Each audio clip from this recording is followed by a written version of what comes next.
And you're listening to 2GLF 89.3 FM.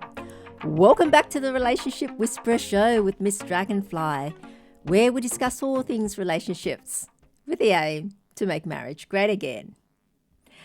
And we are broadcasting live right here in the studio in Liverpool. And also, I have to welcome back our guests again today, BJ. Welcome back to the studio and the show. Thanks for having me in. Yeah, my pleasure. And it's our pleasure as well. Yes, I hope we didn't scare you off last time. No, it's been great to come back. Okay. Well, yeah, okay. Before we start, a reminder to get your free download of my book, Make Marriage Great. Well, I say it would go to makemarriagegreatagain.net for my website.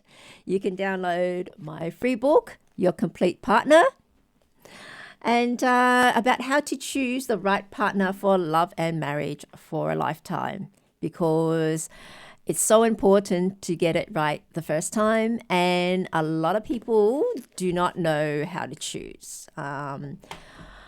And that's sad, because that is so important. You have to know what to look for in a partner and what you require in a partner, because a lot of people just don't know. And why don't they know? Because we're not taught. In society, we're not taught. The media doesn't teach us.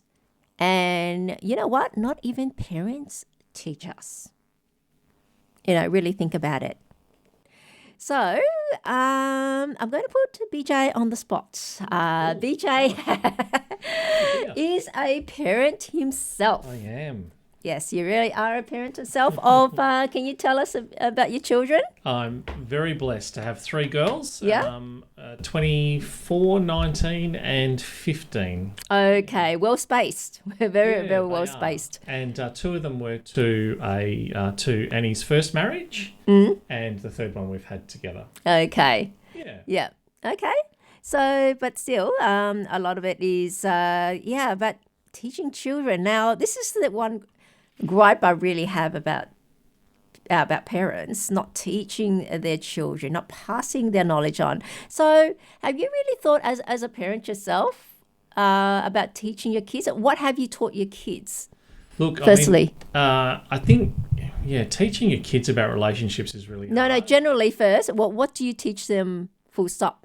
Oh, look, I think that for me, values are very important. So I try and talk them through as situations come up. I will talk to them about values and what the right thing to do is, and if by my opinion, and I try and have a discussion with them about how they feel about things, or when they get themselves into situations, talking through all sides and all opinions, rather than just coming to a conclusion. But it is frustrating sometimes as a parent, is because sometimes you based on your own experiences and your own weaknesses, you go down a path a lot faster. So you make mistakes, a lot of mistakes as a parent. And I think it's you just got to be kinder to yourself as a parent first before you can be influential, on your kids. I think that's important for sure. Well, but like, what sort of things do you teach? Do you teach them about life? Look, I do. But I try to prepare them more from I have to be honest, from a factual point of view, like about things about money and how decisions affect their life, and just the practicalities of them starting to drive and the dangers of that and those type of things. I kind of feel that I'm more of a protector of things not to do rather than, how to live their life, which is probably not the best, to be honest, but that's the way I've done it. What things to do, yeah. So, is this kind of like a bit of a reluctance, like I don't want to tell them what to do kind of thing? I think that, if you a lot of the stuff that kids need to learn, they need to learn the lesson themselves. You can give them direction, but there has been instances where I've sort of stepped back and let one of my daughters make a mistake, Yeah. Because I know that as long as it's not a big mistake and it doesn't have a massive impact, I think that there's a lot of value in them going through that process of making a mistake and then forgiving themselves and moving on. Yeah. From it, rather than dwelling on it. So yeah, I try to do that where I can. Yeah. Well, this is a big gripe that I do have about parents, because they don't realize that they should pass on their knowledge down. Yeah. And they don't know how to do it, which I understand. People don't know how. And the thing is that explain to their children the need for it. I guess because they don't know how. I guess there's a reluctance that, the kids won't listen to me. Yeah, that's a good point. Yeah, explain it, and they don't realize they have to explain why, and they don't know how to explain. Yeah. And that's a big thing. But the thing is, look, just think back. If you knew everything that you knew now, Yeah. and back then when you were like 20 years old, Yeah. imagine what an advantage that would have been. Powerful advantage in life. Powerful. Yeah. I agree. And if you can tell your 20-year-old self, talk to your 20-year-old self, you'll be telling that your 20-year-old self back then everything. Listen to. So why don't you do that with your kids? Yeah, look, you make a really good point, and I think give them that power. It's a great advantage. What you're just saying to me, it's a very simple thing to say. You know what I mean? And it's very meaningful. Yeah. And I think that you're right. I think that parents overcomplicate things. And it's not that I don't want to give them that knowledge. I want to make life easier for them in a lot of ways. Yeah. And you're right. And this is the knowledge. I mean, look, parents spend so much money sending their children to private schools, thinking that'll give them an advantage in life. Yeah. Whether it be the quality of education they received, be able to get the marks necessary to get into uni, the courses they want to do, or it's making the social connections at those elite schools, those private schools. Yeah. But that all costs a lot of money, and not everyone has it. But just think, there's a absolutely free way to give your children an advantage in life. And that's transferring your knowledge onto them. And how do you... And this is the thing, this is how you can explain it to your children. I was just going to ask you how. Just think though, you've already been through that road. You know all the bumps and crevices and things to look out for. Okay, and the person after you is going to go through that road. Wouldn't it be a bum of you not to tell warn that person beforehand? Yeah. Before they're going through, so they are aware of that, and they can even go through faster and be able to avoid all those pit holes. Yeah. And how do you... And this is how you can explain to them, I've already been through that road. Yeah. So I'm going to tell you for I'd your warning. love to. Yeah. And it costs me a lot of my time, effort, and money as well to learn all this from mistakes. So, but you're getting it all for free. Wow, that's pretty good. Would you want that? I'm listening, Miss Dragonfly. Tell me. So that's a technique. And also, look, a mother lion teaches her kids how to hunt. A bird teaches the younglings how to find food.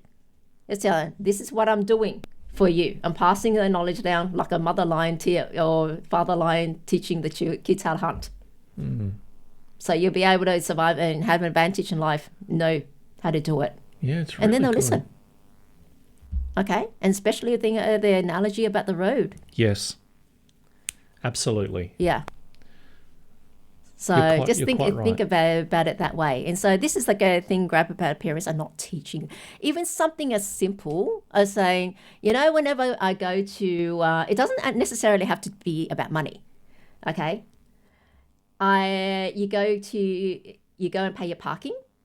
Okay, at one of those machines. Yeah. There's always an option, and you prepay. There's always an option to press for the receipt. Yep. But not everyone does it. Mm-hmm. But, however, like I say, you're relying on technology when you go to the boom gate and the exit and put it in. If it doesn't read and wants a payment, then what do you do? If you had the receipt with you, you can dispute it. If not, it's a big hassle for you. Isn't it? Something as simple as that to prevent me knowing what can happen. Yeah. So you may do the little tasks beforehand with that in mind. So you can prevent it, so you can avoid that. Yeah, it's very You clever. can just press that, okay? Before you put the money in, receipt wanted, Yeah, then you slot. yeah.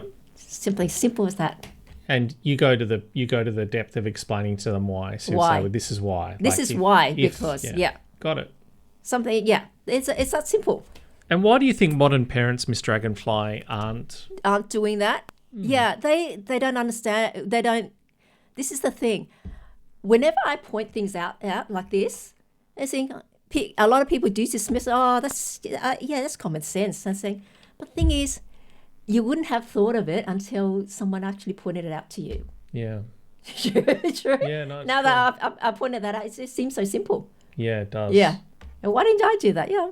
I think, as a parent too, you parent to your own weaknesses. You know what I mean? Like when you've come up, if your parents were not strong in certain areas, you kind of try and overcompensate for that as a parent as your kids come up. So you parent in strengths that your parents had, but you also try and fill the gaps that you feel that your parents missed. Yeah. Along the way. And so why don't we learn from that?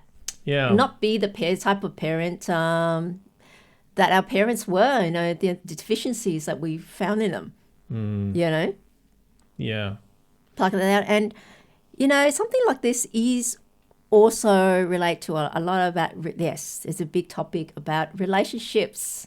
And particularly your eldest daughter, the age in the 20s is going to be, Well, very interesting story with her, partners. Miss Dragonfly, is that I actually sent her to a professional coach, a life coach. For what? When she was about 19.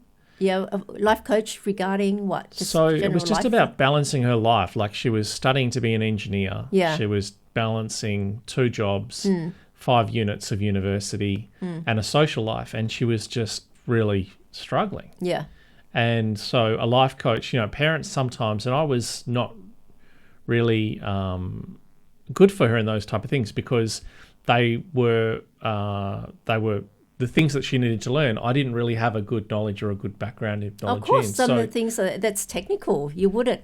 Yeah. So by sending her to a life coach, I noticed changes in her. I wouldn't say immediately, but certainly over 3 or 4 months, I just found that she was less stressed and that she was able to cope with stress differently.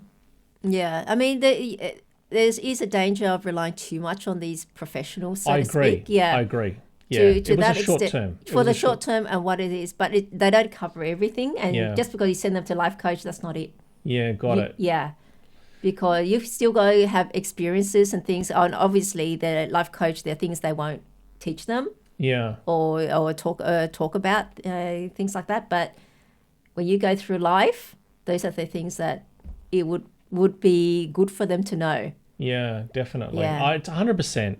And you're the best teacher you're the best teacher, right? Parent, because you know your child very well, and so you know what they need. Yeah. Yeah, because you know what their weaknesses are and the strengths and the weaknesses are. And so strengths are good. You don't have to focus on that, but more the weaknesses. That's very intuitive, Miss Dragonfly. And that's Thank you something for that. Professionals do not know. Yeah. Yeah, because that's just another client. Wow. Yeah. There you go. There you go. Cheers. The bill's in the mail. Yeah.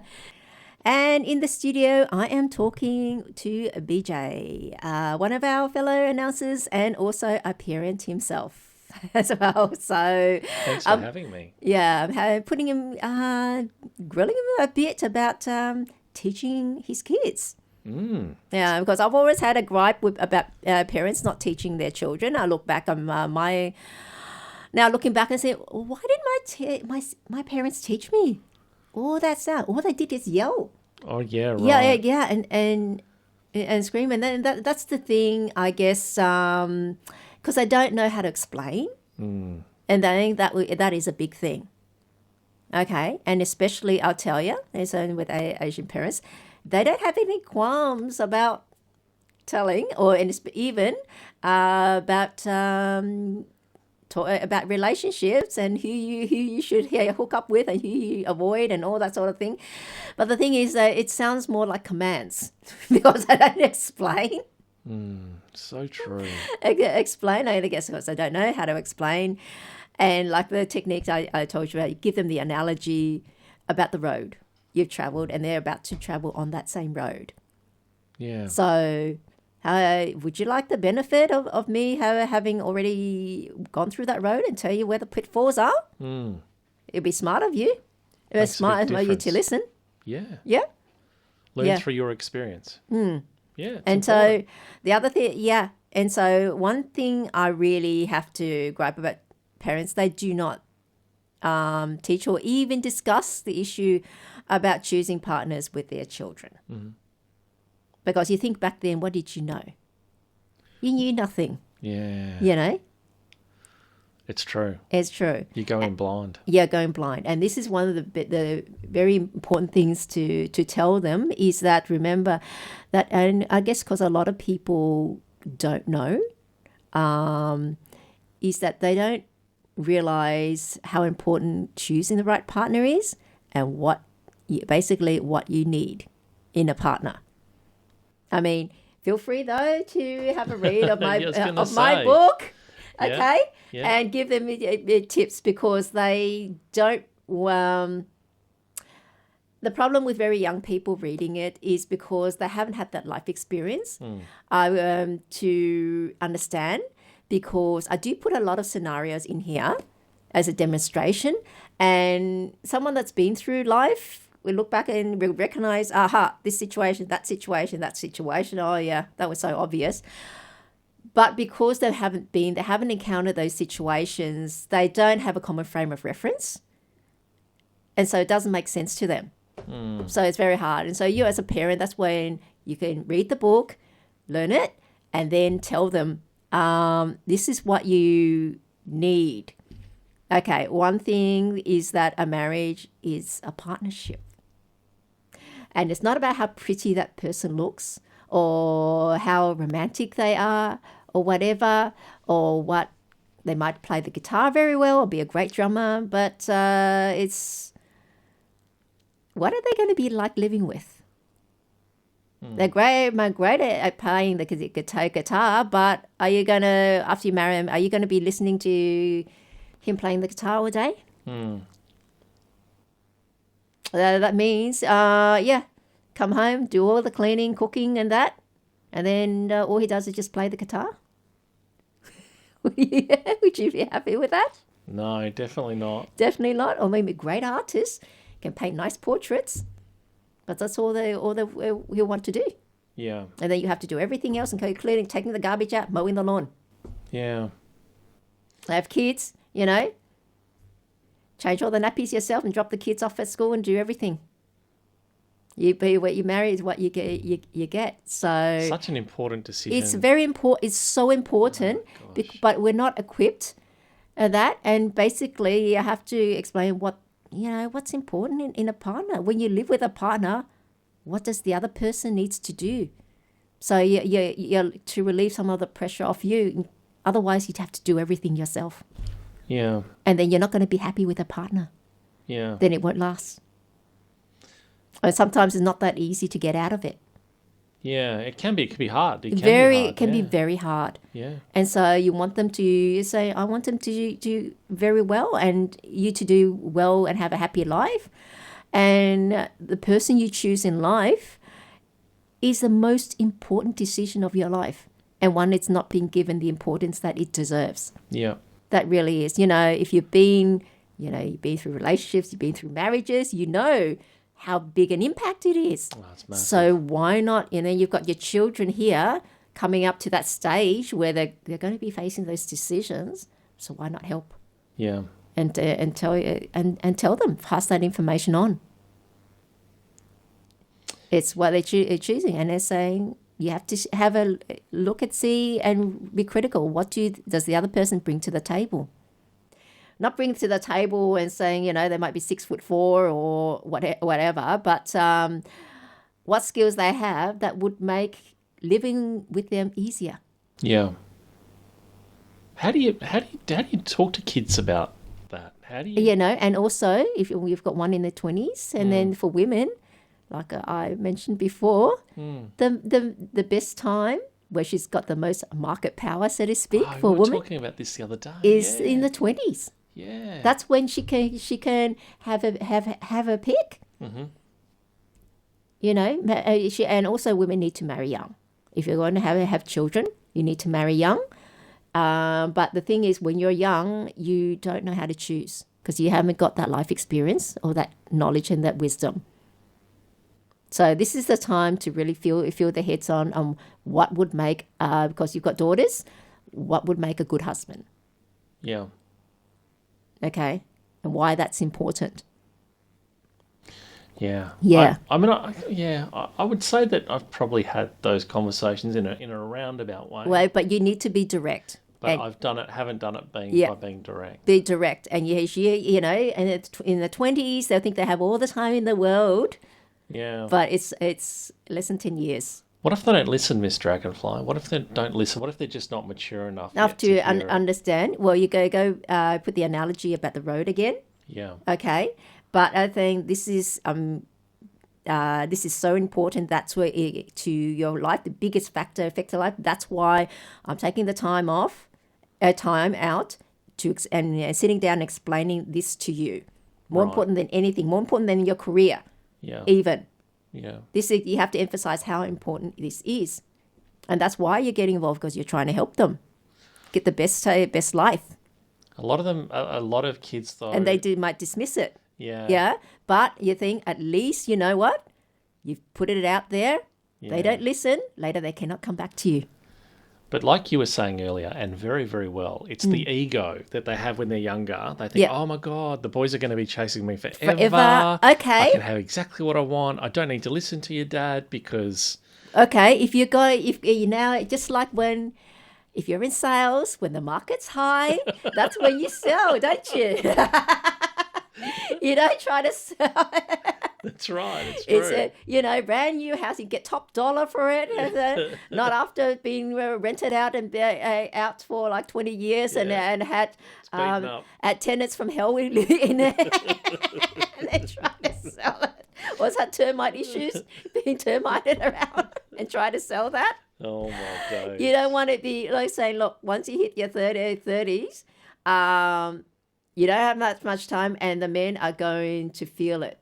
You're in panic mode. Yeah. And then it's going to reverse. Got it. Yeah. Okay. You do not want that. You want to be in control, don't you? Right. You don't want to have to end up in the situation where the only criteria is he's breathing. He's breathing.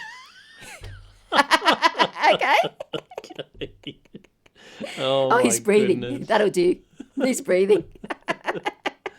Oh my days! Yeah, I definitely feel that with my daughter. With certainly, I'm thinking of one in particular that she's gorgeous. She's a gorgeous girl, but she just doesn't realise that it's not going to last. Doesn't. But we do tell her. I tell her, say, look, Is she the 20? Yeah, old? the middle one. And that's saying, but you really have to sit down and say that and say you're going to thank me for this one day. Yeah. If not, you can't come back. If you don't listen, you can't come back. Yeah. Elaine, because I gave it to you. Yeah. And have to have a mother there as well, because you come back and said, yeah. Some times they'll say, you never told me that. Yeah. Yeah, they'll say it. Either they really generally forget, or just to cover up their own embarrassment that they didn't listen. Well, that's where, you see, Annie and I have got a really good mix. You were talking about Asian parents earlier, and, I really resonate well with that, because Annie's kind of like, she's a harder parent. She's sort of like the Asian parent, Yeah. And I'm sort of definitely a lot more easier. Easier going. Yeah. So forth. But this is the thing, because also, like I said about Asian parents, they don't explain. Yeah. It's more like commands. Yeah. Because they don't know how to explain. And if you don't listen, they start yelling. Yeah. Yeah. Because I know, because they know what's good for you, what's best for you. But you need to explain, this is saying, hey, you want to sell when you're at your prime. That's the best analogy. I love prime. It. I love You don't want to, like I say, even sell a situation where end up your only criteria is his breathing. So clever. And then you have a laugh. And, Oh my goodness. Okay, and if you know a woman in her 30s or 40s that's desperate, Yeah. point that out to her. Do you want to be like that? Yeah, right. Yeah. or at that age, she went dating, and you see the bum that she's with. That's all she could get. That was the market. Yeah, that was the market then. Wow. Yeah. What once a woman in her 30s and she they all have this criteria. It's a big thing in China going on about it now. Yeah, now where they're called leftover women. Once you hit your 30. Yeah, you mentioned this last time. What do you call them? What's the name? This name it leftover women.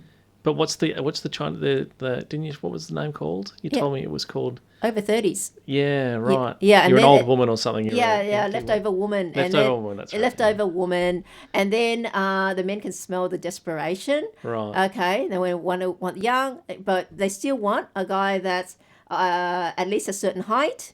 Yeah. Good looking, have a paid off house, no mortgage. Right. Car. Okay. Okay, earn a certain amount. Okay. And be able to cook and romantic and good to them. Okay, that sort of thing. If a man about that age, either usually already married, already taken, or they have issues, very picky, or they have issues. Yeah. There's a reason why they're still single, and you do not want to go there. Got it. Okay, or they're so picky you don't meet their standard. How do you meet the right ones? Like, what if you got stuck? Miss You Dragonfly? got stuck. So Well, you're in this your is- 20s, you thought you had the right one, you didn't have the right one. Yeah. And now in the 30s, you need to try and find that Yeah. life partner. This is the thing. That's why you have to be quite ruthless. You firstly have to know what you need, and then you go search for it. But there is that in the book? Have you got that in the book? That You have that to- bit about like research, like you have to research. that I go through. Well, firstly, what a marriage is, because lots Right. of people don't even know in practice what it is. You'd be Yeah. surprised. Right. And secondly, what are the factors you need to match on? Got it. Very very important. Okay, and then you know how to choose. Got it. Okay, but I'll do a follow-up book on how you can tell when you're dating, the signs, so you don't have to waste your time. Yeah. No, move on. You have to be quite ruthless with this. Yeah, that's the key word, being ruthless, isn't it? Because you can actually, feel a level of comfort and it not being the... But they're not quite right. That's it. Yeah. That's right. But also, there is a cheating way, I say as well. Because, I do astrology as well. And part of that, I do relationship compatibility. Yeah, that's why if you you ask your wife, they say, it's been done for millennia. Yeah. Yeah. Back in old China, before anyone got married, the elders would insist on a reading. Okay. And back then, look, you did not have it wasn't to find the perfect one, because the perfect match, it was just to avoid the worst ones, because you did not have the luxury of waiting around until the right one came along, because everyone had to be married by a certain age. Right. And that was the reason. So you kind of try to avoid the worst ones with that. But also when you're likely to meet someone. Yeah. Yeah. And when we have a concept called a proper spouse and improper spouse. Okay. As well. Okay. A proper spouse is, if you're going to marry at all, that's the one you should marry. The one you meet during this period. Okay. The improper spouse is the one that you meet and is good enough to marry, but unlikely to last. Got it. Okay. So some people have meet their improper spouse first, and then their proper spouse. But there are some people that the other way around. They meet the proper spouse first and then the improper. So I tell those people, once you get to here, behave yourself. Yeah. It's not worth leaving that one for this one. Just like I might have mentioned the Donald Trump analogy. I have listened to that. Yeah. Ivana, later he said he regretted leaving Ivana for Marla Maples, which he had an affair with. Yeah. So Ivana would have been the proper spouse, and Marla Maples was the improper spouse. So the marriage lasted only 3 years with Marla Maples. So, it's that sort of thing. That sort of thing beforehand. And look, some people you can meet. some people it's fortunate that the period they meet their proper spouse is when they're young. For some people, it's when they're a lot older. Yeah. Yeah, it's almost like the luck of the draw in life. Oh. But it doesn't mean that you can't meet anyone and have a fulfilling life. Yeah. You know, before then. Yeah. Yeah. So there are chances that you'd meet, but to be sure, always say to people, have a compatibility thing done. Some people would say, oh, I don't want to spend the money or whatever. The chances, but this is the most important decision of your life. Yeah. You know, a business partner only if you choose incorrectly, it affects just your business and financial. But, you know, a life partner is just that. You choose incorrectly, it affects your entire life. Yeah. Every great. facet. So important. That's the why biggest decision. it's so important. Yeah. I was funny, you know, because we were just recording next door, and the guy was recording was saying, oh, I should really speak to the relationship whisperer about, you know, meeting somebody. And, you know, he's starting to get on a little bit now. And it's just, for him, it's kind of, you know, he really struggles to meet new people. To meet or to form, he said he's had a few before. Yeah, he's had a few. He's had a few sort of relationships, but nothing really kind of that has, you know, I mean, I think the last lady he was with, he was really in love with. And there was, you know, just there was a particular thing that they had a really mismatch in values in, and it was so strong that, yeah, that they ended up breaking up. And I think that was really sad for him because he really loved this lady, you know, and finding someone for him now is that he is ready to meet someone. He's a really great guy. Yeah. And, you know, I think like any bloke, we've got these big tough exteriors that we put out to the world, But underneath, company, yeah. we're kind of soft. You know what? One thing is to his advantage is as an older man. Yeah. There are plenty of single older women around. Yeah. Once you get to that age, there are far more single women than there are men Yeah. available. True? Yeah. Yeah. So it wouldn't be hard for him, but he should find the right one. Actually, I encourage him to read my book. You know, he can get it as a free download of my website. I'm going to send it through to him, actually. I think it'll be really good for him. Tell him to do that because for him, reading through my book especially, he should get it. Yeah. Yeah. He'd been around the block and he would have, at least I think, personally been in some of those scenarios. Yeah. And I explained it to them. And I've had people saying, you know, this sounds so familiar, reading this. I said, yeah, because it happens over and over again. Familiar is the great way to put this. I've picked this book up for maybe 5-6 minutes just skimming through it before the start of the program today. It's the first time I picked it up. A couple of things got me about the book. Firstly, it's extremely easy to read. Yeah. And the second thing is just what you said then, those familiarities, those you can basically, they hit you straight in the face. And what's great about the book is it gives you the, you know, I guess the tools that you need to move past those things. Yeah. And also what to look for next time, which is just, I can't believe that it's free. I can't believe you give it away for nothing. I have a specific chapter for men as well. Yeah, great. Yeah, and I do a part concentrating just the women, because men and women look for different things. We have different needs. Yeah. Yeah. It's really good. Yeah, I mean, like women look for security, and men look for companionship. You know, make our lives easier, and all in all, but as much as I want people to marry, and all that, that's the best thing because it is more than a piece of paper. Yeah. You know, it is a formal commitment because you've stood in front of everyone and made that commitment. And I explained also when people just live together and they said, oh, it's just a piece of paper, it doesn't matter, as long as we love each other and so forth. You hear it from every single couple, yeah? Yep. And even the women say that.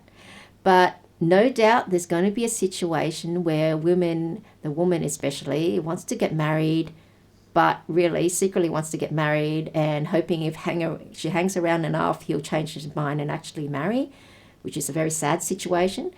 But who's going to admit that? Yeah. Who's going to admit and say, oh, yeah, I really want to marry, but he doesn't. And if I'm afraid I say something, then he'll leave me. No doubt that happens. That happens heaps. But he's going to admit that. Yeah. So they keep spouting the same thing. Oh, it's a piece of paper. We don't need. Yeah. It's becoming more frequent these days, isn't it? It's kind of like you're good enough for the moment, but not Not permanently. for the long term. Not for the long term. Oh, yeah. In case I I've meet never someone, seen it that way. something better comes along. It's just one. Oh, yeah. right. Okay. Yeah, in case something better An comes easy along. way out. Type Easy of way thing. out. Oh, okay. Yeah. Right. Yeah, as well. Okay. But like I say, yeah, as much as I espouse marriage, I know that it's not for everyone. Yep. Okay, and not everyone should marry. There are people that definitely should not marry. Yeah. And why? And who should not marry? Because, like I said, marriage is a partnership. It's about being a team. It is. So people who are not team players should not marry. True? That's the same. Very Just like true. people not team players, you don't put them to work with other people in a team. They're a corner there by themselves. And that's it, yeah. And that's fine. Actually, better for you and better for the poor man or woman that you'd end up with. So Absolutely. you would end up with. So best on both sides. But also another thing is, besides those not being team players, is people who have very little life skills. Do you know why? Yep. Do you agree? No, life skills? Yeah. In what way? What do you mean? Life skills. I mean, being able to, for a bloke, I guess, change a tyre. Oh, yeah, right, okay. Yeah, a tyre, or do a bit of handyman work, Uh-huh. or know what to be able to deal with the neighbours complaining or something like. Instead of Okay. some people just run away. Okay. Yeah. So women look for that type of security. No, life skills in their Life partner. skills. It's Yeah. the same thing with a man. I mean, if you with a woman, with someone that was absolutely hopeless, Mm-hmm. cannot cook, cannot do anything, ring you up. How do I do this on blah blah blah? Or gets Yeah. Some guys love that though. yeah, but what does it mean? It means that you have to cover all do all the stuff that they're not able to do as well. That's a good point. Okay, and then are you still going to respect them? Yeah. Yeah, it's a good point. You lose respect. Yeah, so- because you're like, geez, you You should know know how to can do you that. can you respect? You need to respect your partner. Yeah, it's a good But how point. can you respect someone that cannot are hopeless? Mm. You see? Yeah, I get it. Yeah. Very little life skills and no. You need to be where if you have very few life skills, do not marry because your partner is not going to respect you. Got it.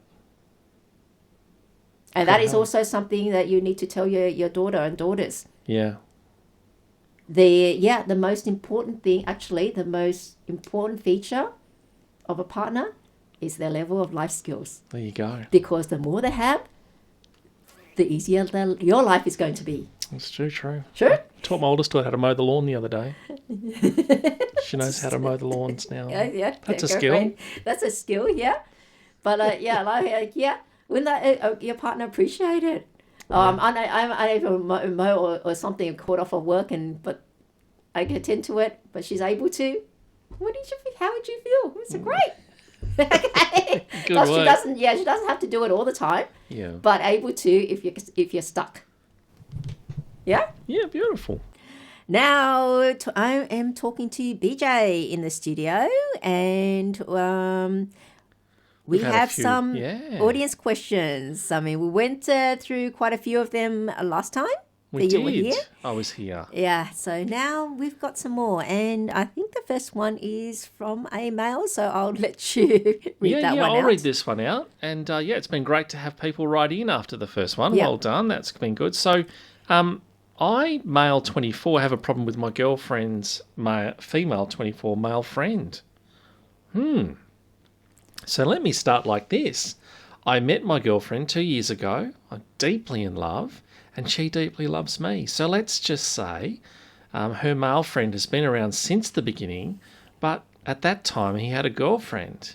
They never really hung out or talked. I didn't have a problem with it at first. He seemed quite cool, and I don't think she'd ever do anything to hurt me at all. But soon it all began to change. About 2 months in, him and his girlfriend broke up. Soon things got weird. So about 4 months after him and his girlfriend break up, he buys my girlfriend a snake.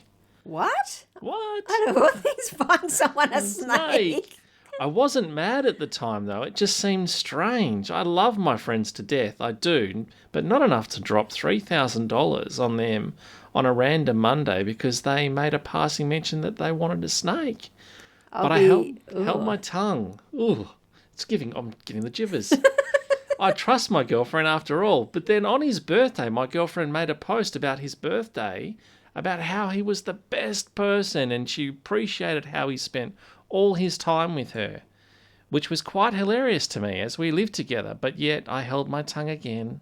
Soon, he took her to get food for said snake, and she came back with a full set of nails done.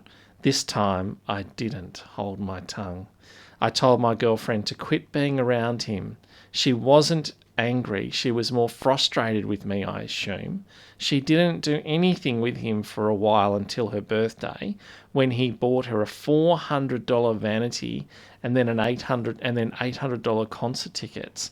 I probably lost my mind at this point. Girlfriend said it sucks. At this point, girlfriend said it sucks because she doesn't want to make me upset, but he's her only friend. Key point.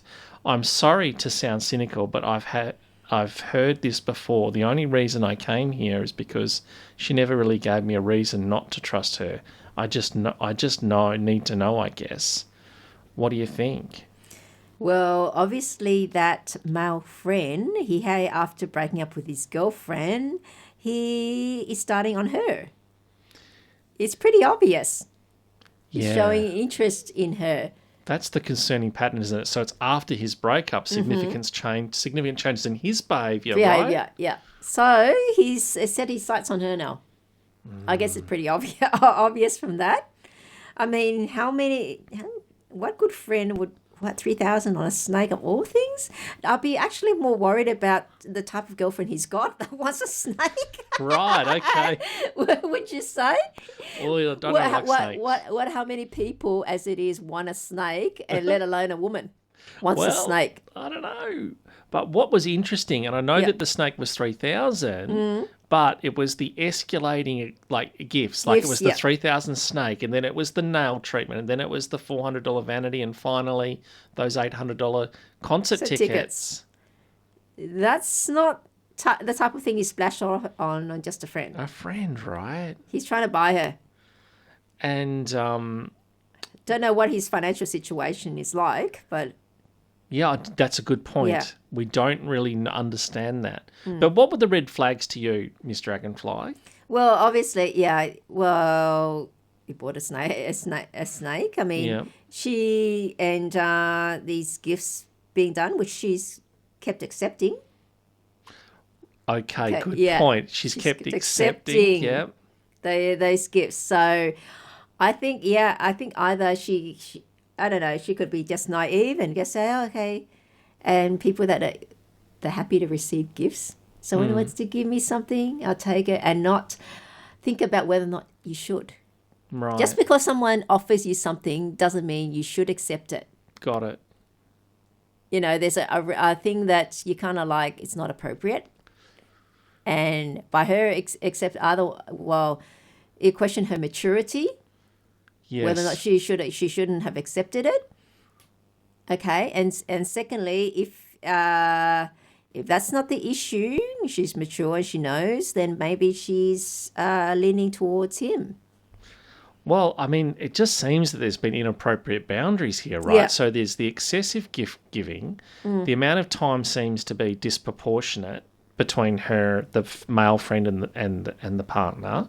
His behaviour shows classic signs of pursuing his girlfriend, which is exactly what you said right at the beginning, Miss Dragonfly.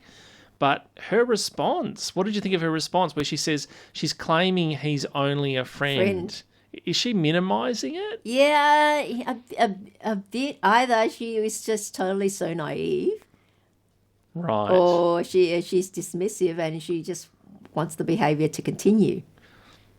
Right. So you feel the reason she's not saying no is because she's got that emotional dependency potentially? Or she's, I wouldn't say emotional dependency. She's probably starting leaning his way. Got it. Yeah. So, Well, as in like feelings wise. yeah.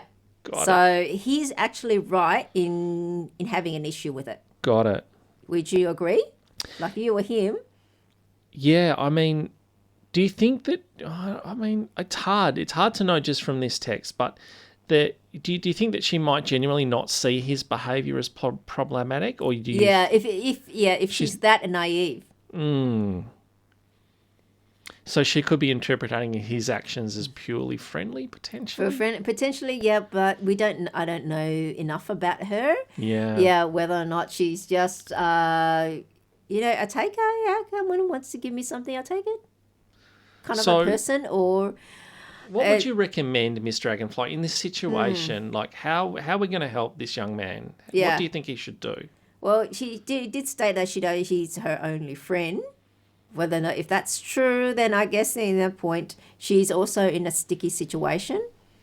If she rejects, which this is basically advances, then she might lose it. But she's in a no-win situation. I mean, if she still wants to keep her boyfriend and keep her friend, well, she's going to have to talk to him and say, look, we can't. My boyfriend's having an issue with it. It's feeling uncomfortable. Yeah. I want to keep my relationship, but I also want to keep you as a friend as well. We can go back to the way we were, but he can't. You have to get this gift buying and stuff has to stop because he's feeling uncomfortable. Yeah. Okay. Do you think that would be driving her more into the other guy's arms by saying that? Just by saying, well, he feels uncomfortable with that. Do you think that she should know that he's feeling uncomfortable?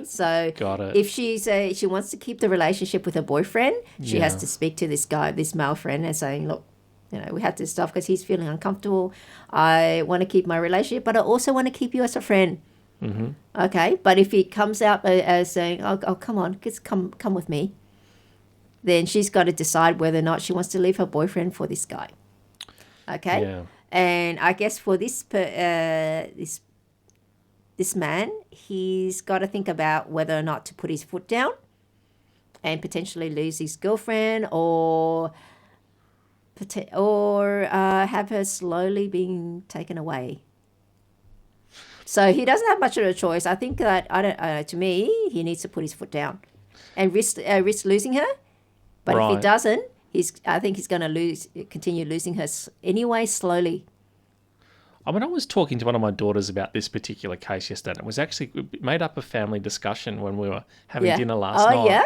And what we talked about was that for this young man to point out to his girlfriend that,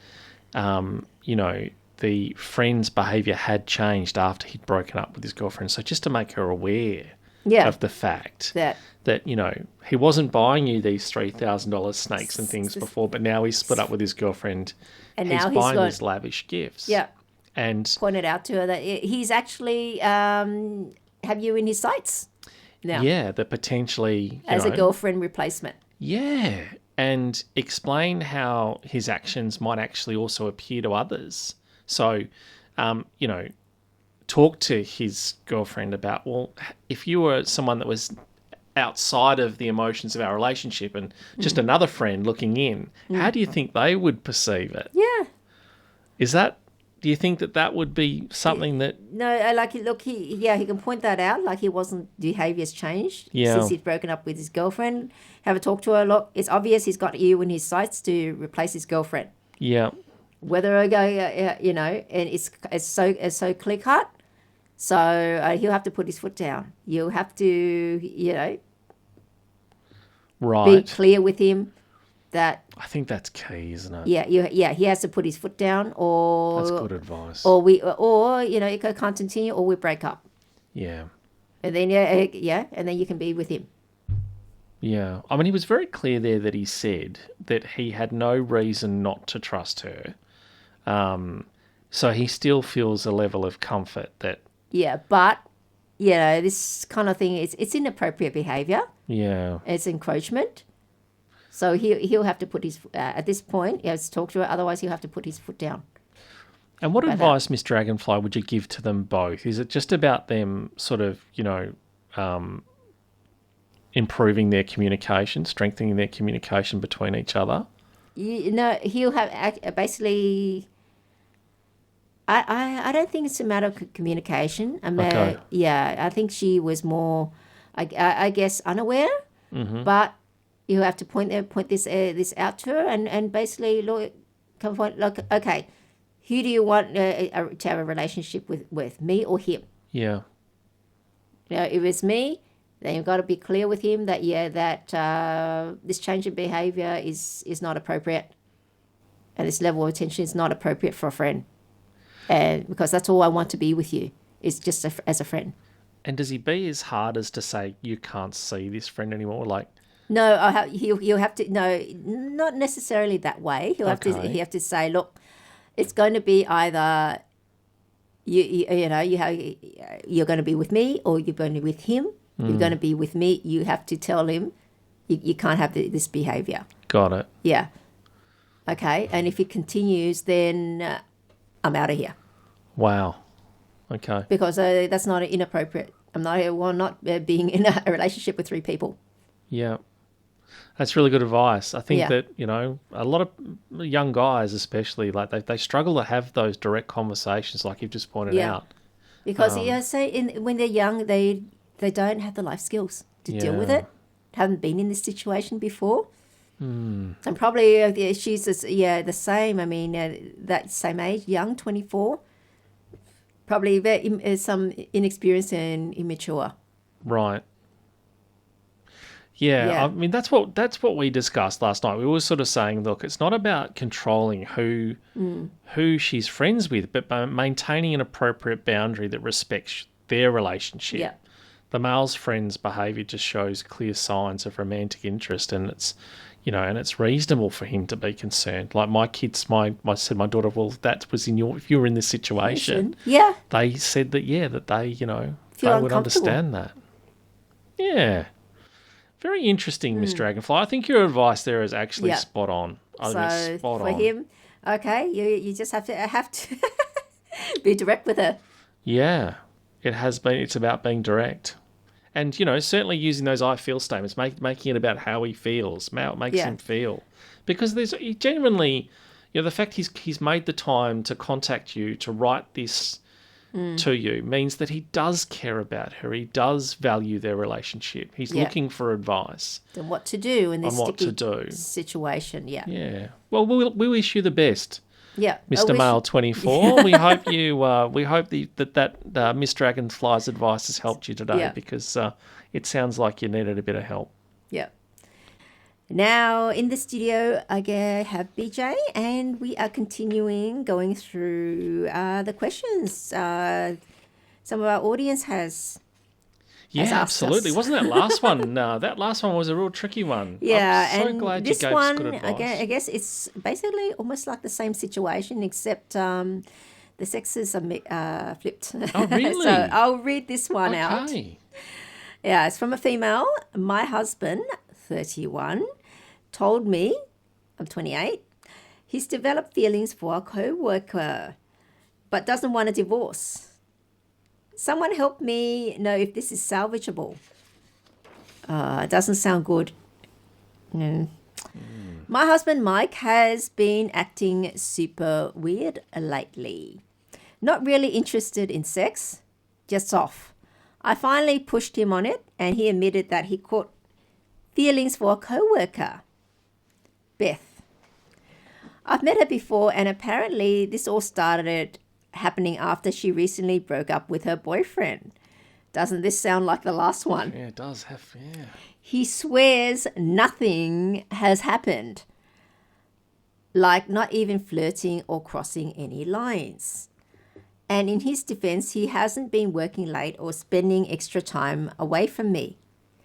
But even when he's home, he's just not really here, if that makes sense. Right. It's kind of like probably his mind's elsewhere and probably on someone else. Oh gosh. He says he's asked to move offices to get away from her, which I guess is a good thing. But I still feel so weird about it.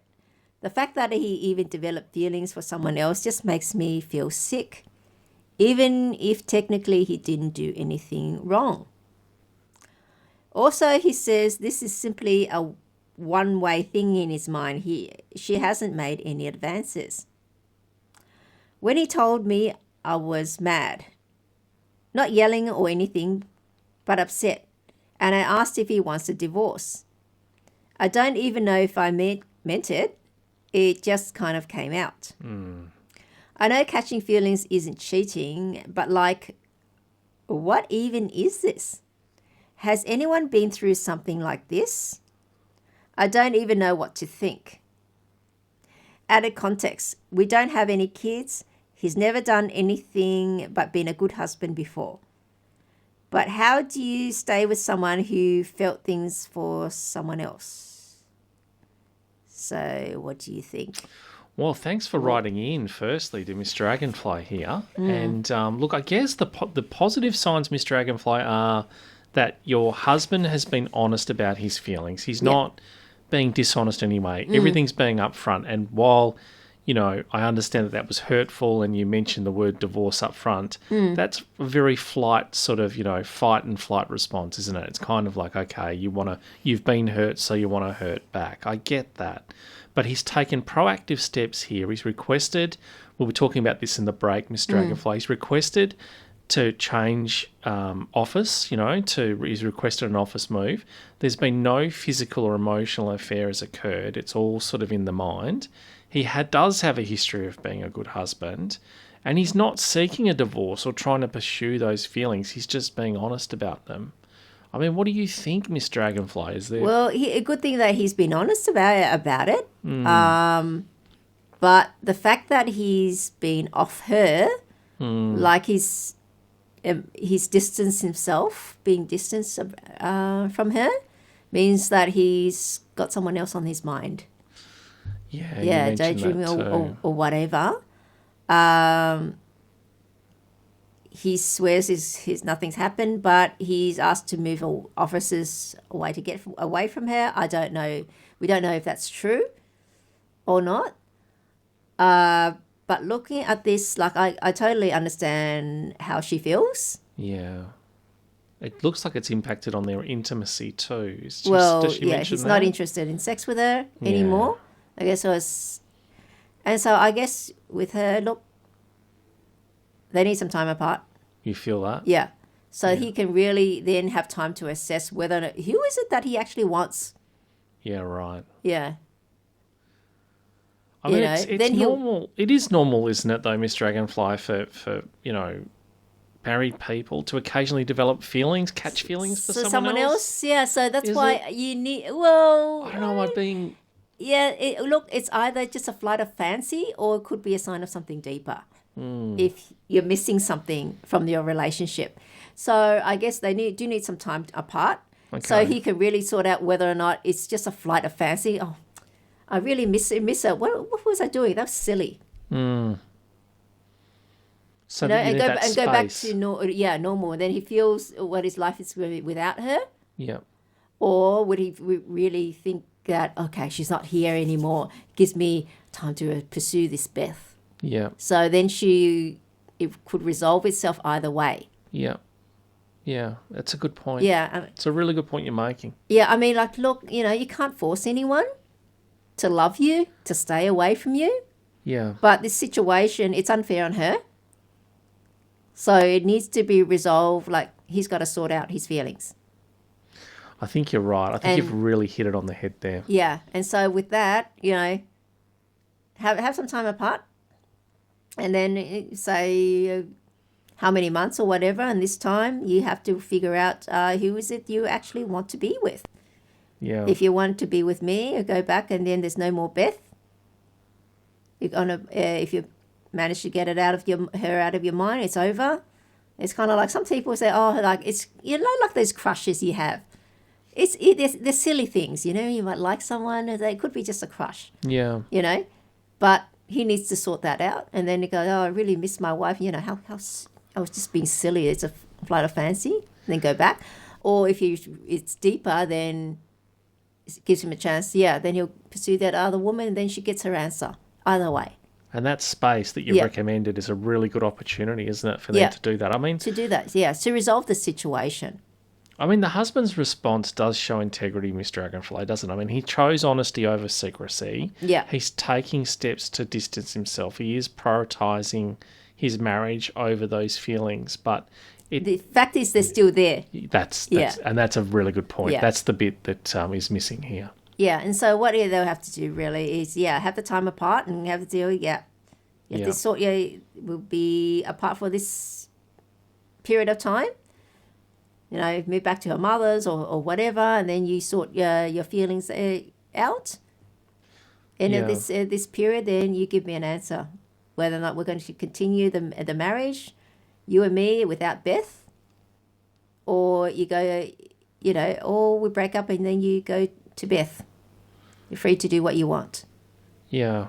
I mean, I always find all relationships need maintenance, right? And I think that, you always go through these up and downs, and I've probably talked through my own experience with my own relationships, is that you always have ups and downs in relationships. But if you, in those challenging moments, if you start to do things, you start to remember why you came together with that person in the first place. And it might just be going and, having a meal at a place where you first met, or having that weekend away at the winery that you had when you first got together, and reliving those experiences, that perhaps some of those feelings that your husband is missing might be, regenerated potentially.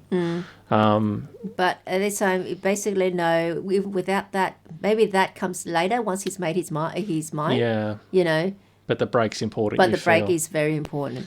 I have to agree. Yeah, I mean, don't even bother going to counselling, marriage counselling or whatever. He needs to sort out his own feelings, because that's what the counsellor would say. You need to sort out who do you actually want? Do you want your marriage more than this new woman? Or is this Beth woman something that you can't get from your wife? What's your gut feeling on this one, Miss Dragonfly? Do you think that this is salvageable, this relationship? Well, we don't know for sure until you need to have that distance. Okay. My gut feeling though, that is this more like a flight of fancy. But he has to get over it, because it's totally unfair on her. Yeah, I think you're right. I think that that's very, very good response. And having a break here would really help him understand where he's at. And I think for her too, I think it would be good for her. Yeah. Yeah, it seemed like they were happy before otherwise. Yep. But you just can't continue with the situation. It needs to be resolved. Yeah, it does. And while I definitely acknowledge the fact that he's been open and transparent, I mean, if that ongoing fixation on the co-worker continues to exist and the unwillingness to be transparent starts to happen, then, I think you're right. That just don't think there's any point in continuing down the same road you're on now. You've got to interject, don't you? Yep, you do. You're going to have to put the stop to, okay, it's either you're with me or you want to be with her, we'll break up and then you can be with her. Yeah. I think the important thing is that, this can be a turning point in the relationship too, right? It could lead to a stronger, more honest and more resilient relationship. If once he sorts out his own head, what's in his head. Correct. Yeah. Thanks, Miss Dragonfly. That was good. Yeah.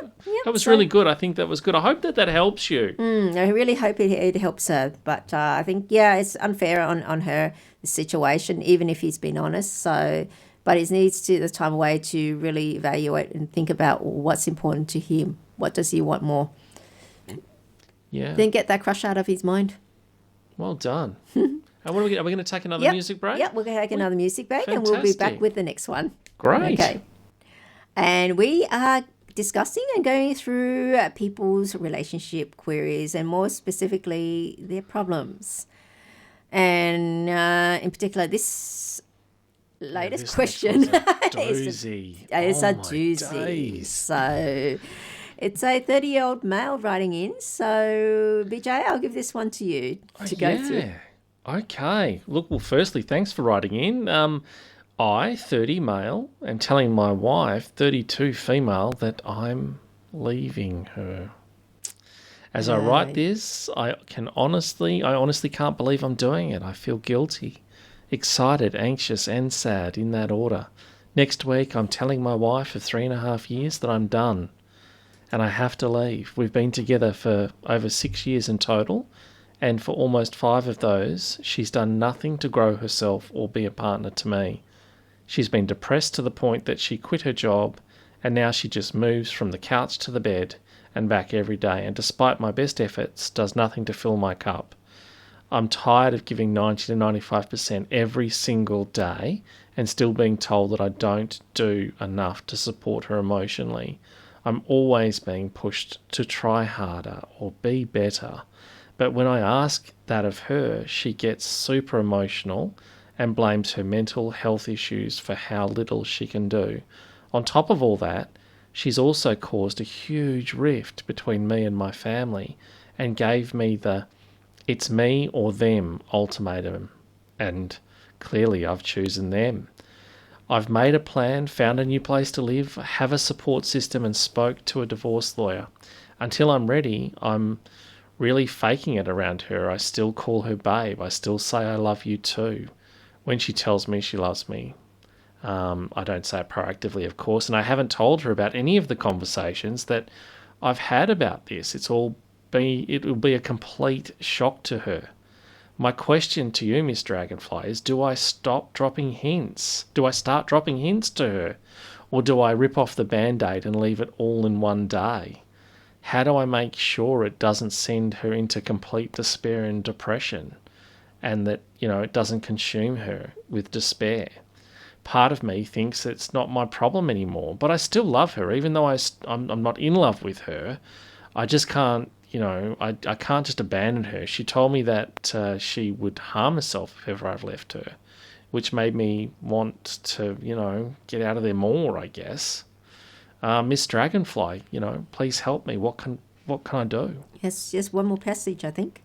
Sorry, there was an edit here. There was an update Yeah. sent later. Yeah, I should have been clear. I fully plan on telling her I'm leaving and having a real conversation and why the relationship is ending with her before doing so. I just don't want to do it and then be like, okay, I'll be in the other room. I want to have a place I can go, enough money together to give her so she can support herself through the transition period. I will not be ghosting her. I love her too much for that. Miss Dragonfly. Well. It's actually Oy. interesting. Lots of issues are in this. Well, basically, he's made a decision that he's going to leave and ending the marriage. And as you can see, excited, guilty, anxious, and sad, I guess. Sad that it's breaking. Like, look, at the end of any relationship or marriage is sad. You just can't help it because that person's been a part of your life for a while. And rightly, good or bad, they've left a mark on you, and influenced your life and that sort of thing. But 3.5 years is not that long, together for over 6 years. But almost 5 of those years she's done nothing to grow herself or be a partner to him. Which begs the question, why did he marry her then, knowing that she was bad? Yeah. This is the thing what I just spoke earlier about seems like she doesn't have many life skills. We were talking about this being in your book too. Like, Yeah. yeah, absolutely. It's so true. Yeah, like I was saying, and so he's depressed to the point she quit her job, and so she does nothing, and so he's giving 95% every single day, and he's exhausted. It's like your partner does nothing or has no or little life skills, then you've got to pick up the slack, which he's doing it now. Yep. And another thing is she's a push to try harder. But not her. She gets emotional and blame her mental health issues. Now, this is another thing. Being in a relationship with someone with mental health issues.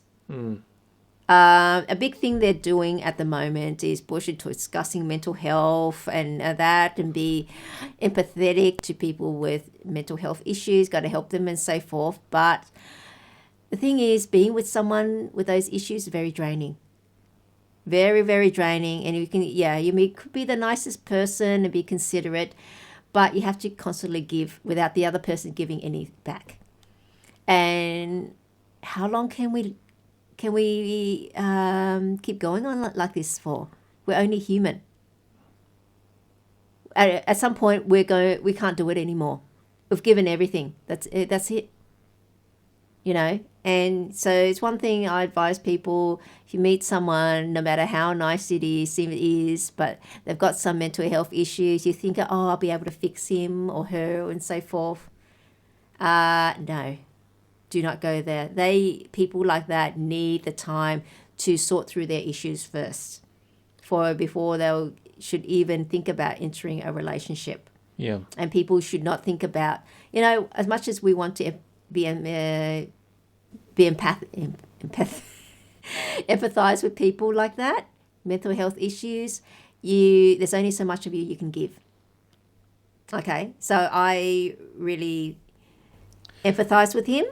What do you recommend, though, just given, like you were just pointed out, and very, very well, the mental health concerns and him going to be giving this, this news and the threats of self-harm that have come through? I mean, what do you recommend for him in that situation? Okay. Look, he should actually, I hope he spoke to a counsellor or something. Yeah. And if not here, he should, to get their help ready. Right. For then, and people to check in on her. Okay. So would that potentially, maybe if you had like a list of contact numbers, like of emergency contact numbers for her close by, or look, the thing is, we don't know who he's told about his decision other than his lawyer. That is a good point. Yeah. Maybe he. This is one thing. People that have issues in the marriage or relationship. There's some people that don't tell anyone. Yes. Can think about my privacy. But if you don't open up, no one can help you.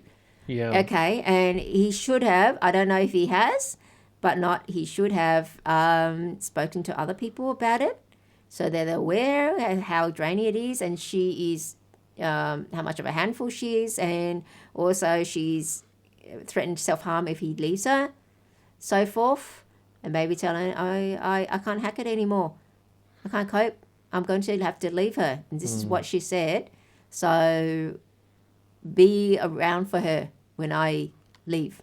That's such good advice. So just to recap that, you said consider having a counsellor or therapist on standby for her. Yeah. You've said alert her closest family and friends if you can. Yeah, if it's possible. Yeah. Even if it's just via SMS or something. Yeah, right? or not actually alert to her behaviour, not necessarily tell them that you're going to leave. Got it. Yeah. Okay. This is what she's she's been such a handful and so forth. This is what's her, and she even threatened self-harm if I left her. Yeah. So they'll be aware then, once news comes that he's left her, to quickly be her support. Okay. Yeah. Got it. That's really good advice.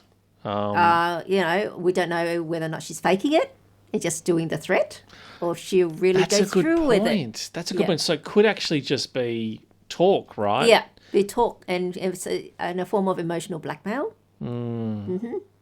But the thing is, he shouldn't really be faking it. I know women do fake it, but still saying "I love you too," or calling her babe. Yeah. I think that it'd be too much of a shock. Yeah. When he announces it, and actually she'll be very angry that he's basically lied all this time.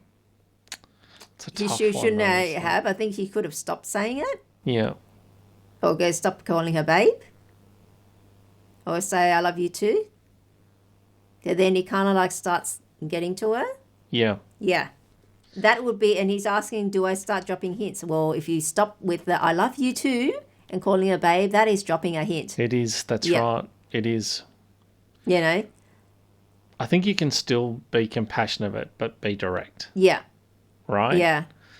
And by using I statements and just being completely firm in his decision, because no doubt he's going to be feeling some guilt as part of this process. But, I think that he's made the decision, be firm to your decision, and just be prepared for emotional reactions. If you can, play through in your mind. Seems like you know her quite well, how she'll react, what she'll say. And if you can set yourself up mentally to be less, reactive to those statements and, not let them land on you as much, that you'll set yourself up for a smoother transition, right? Yeah.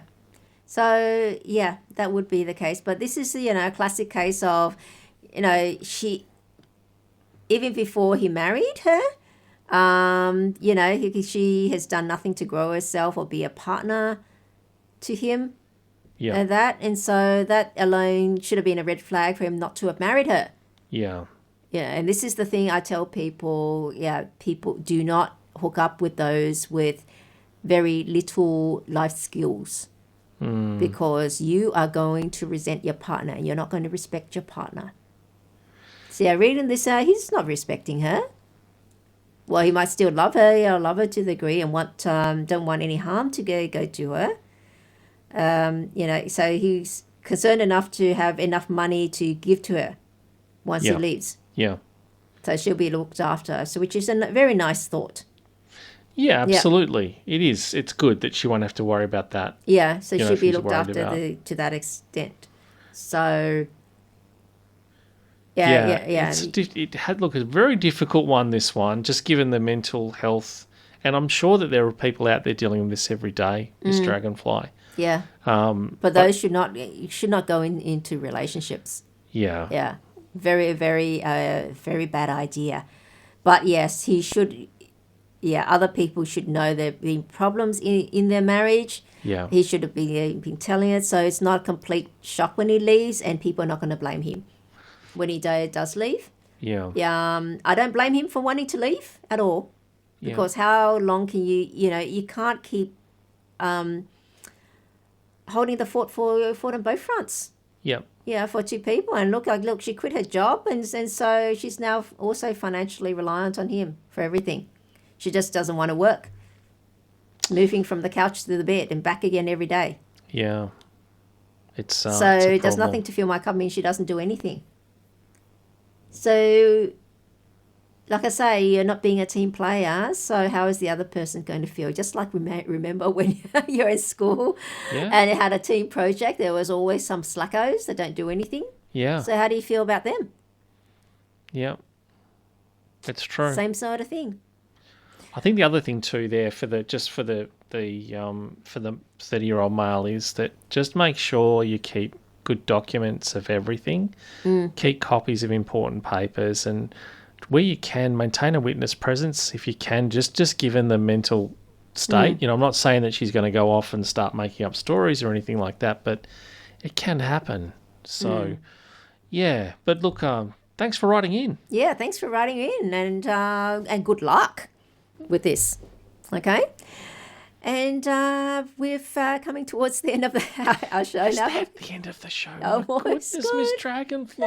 And I hope I've helped these people that have written in with these problems of sticky situations. And and a reminder, you can also write in. You can also call into the radio station. Yeah, you can. And ask me the question. Or you can leave a question on my Facebook page. Now, I have two Facebook pages, Miss Dragonfly and also Make Marriage Great Again. So please follow both if you can, because I do post different things on the two Facebook pages, but at least follow one. Okay, and if there's anything that a topic or so that you'd like me to cover, then please feel free to leave it there as well. And if I can cover it, then I will. And you know what? For a lot of this, and write your questions in as well on the Facebook page. And don't forget to download your free copy of my book, Your Complete Partner.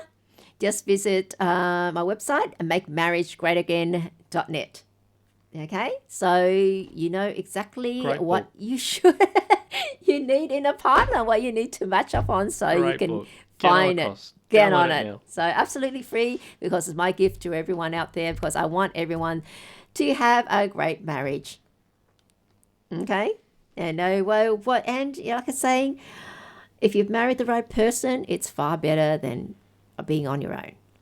And I explain why as well on that. But yeah, like I say, it's still not for everyone. But for the people that it's for, it's great. And it's a be advantage in life for you over being single, and over advantage to everyone else that's single, and also everyone else that doesn't have such a great marriage or relationship. Okay, and you know exactly what I mean. Okay, and later on I'll be discussing about dating, and releasing a book on dating. How you I can find those can assist during the dating stage, but that's later. And thank you very much for coming on the show again. Oh, it's been DJ. a pleasure. Please have me back again. Yeah, please come back. Okay, Love the coming gentleman. on this show. I've learned so much. Gentlemen, would it's great that you've come to give the male voice on this. I mean, men have been greatly underserviced. I have to say, in the relationship sphere. They're going to get proper advice. The only ones I've seen for men is teaching them how to pick up women, or other men telling them to stay away from women. But you don't get, proper advice unless it's religious, which not everyone wants. Yeah, so true. Mine is totally non-religious, straight to the point. It certainly is. Okay. That's been great. I've loved it today. Thanks so much. And so I hope everyone's enjoyed the show. Don't forget to tune in at the same time next week. And until then, it's bye for now.